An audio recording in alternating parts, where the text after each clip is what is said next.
one has to ask, why did it take so long?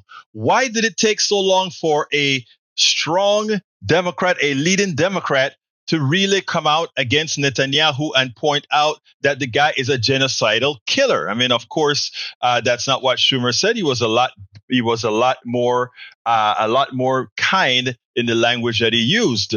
But you have to call these people out, not after 30-something thousand dead people, because while you are trying to be nice to a genocidal crook, Netanyahu, you are allowing your bombs to kill thousands. Well, check it out and listen to what El Señor Schumer, Senator Schumer, had to say, and then we'll take it on the other side. Today, a major development in that growing rift between the U.S. and Israel over the war in Gaza. Senate Majority Leader Chuck Schumer, the highest-ranking Jewish elected official in American history, is calling for the Israeli government to hold new elections, saying it's at risk of becoming an international pariah. As a lifelong supporter of Israel, it has become clear to me the Netanyahu coalition no longer fits the needs of Israel after October 7th.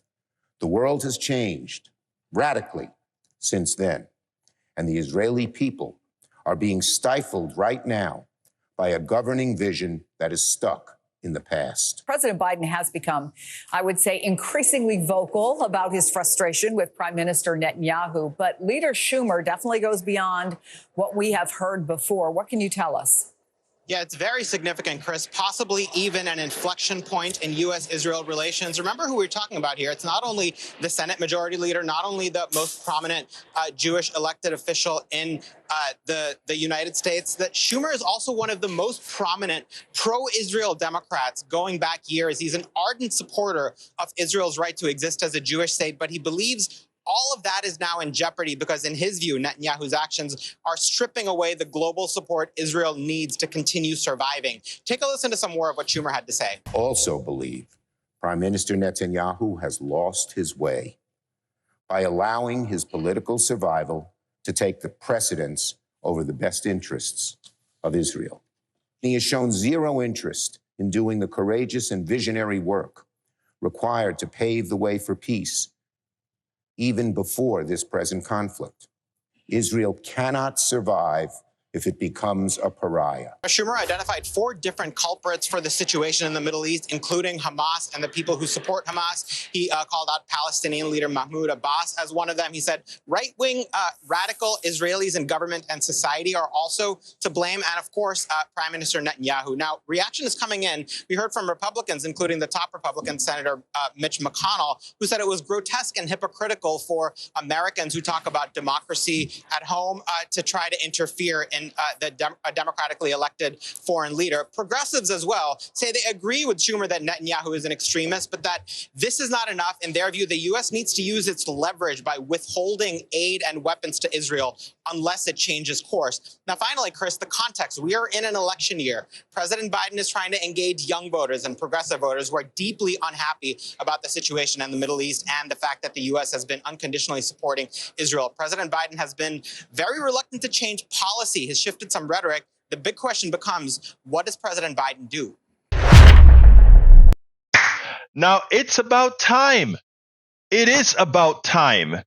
But you know what? For all those that are laying under the rubbles, for all those that were killed indiscriminately, while the excuse that Israel uses that somehow Hamas is hiding behind them, that's not an excuse.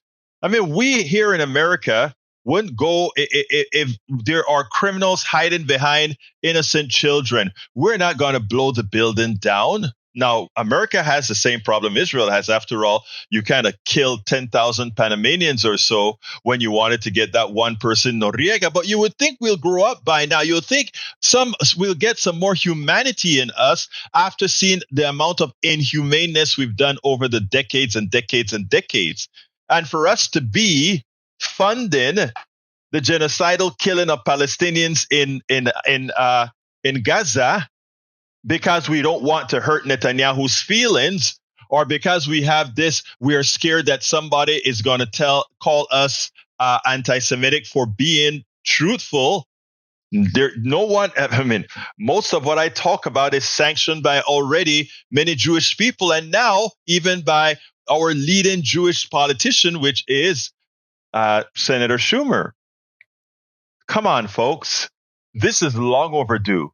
It is time for us to do one of two things. As long as, I mean, we had people like the Senate leader who comes out and he says, McConnell comes out and says, well, how can another democracy go towards its democratic ally? And we shouldn't be doing that. What do you mean we shouldn't be doing that? How can a democratic ally in our name create genocide again using our bombs? You have to make sure the argument is correct. You cannot say, how can we go ahead and get involved into an ally's democracy? Well, that ally has got involved into our democracy by effecting a genocide on a people and have our politicians, meaning Biden, the potential of losing an election because we are supporting the murder, the genocidal attacks on some of our own constituents, the families of some of our own constituents.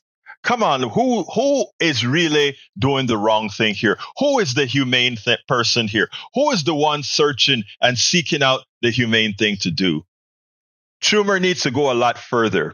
Schumer needs to say, we're not passing any bills out here while Netanyahu is the prime minister. Take it or leave it. You want Netanyahu as your prime minister? That's fine. Go fight your battle. You want to have a sensible, humane prime minister? Then we'll help you go ahead with our arms. Otherwise, c'est la vie. We spend a lot of time deconstructing the news, trying to parse it into a form that everybody can understand. We try to find those little nitpicks where it flies above the fray, etc. If you really like these videos that we do, I want to ask a big favor. Please go ahead, number one, subscribe to our channel, and number two, please join if you can. Thank you so kindly for watching. Keep watching. Please remember to share. We must populate the entire internet with our progressive message, a message that we know is what most Americans say that they want. So help us, please join.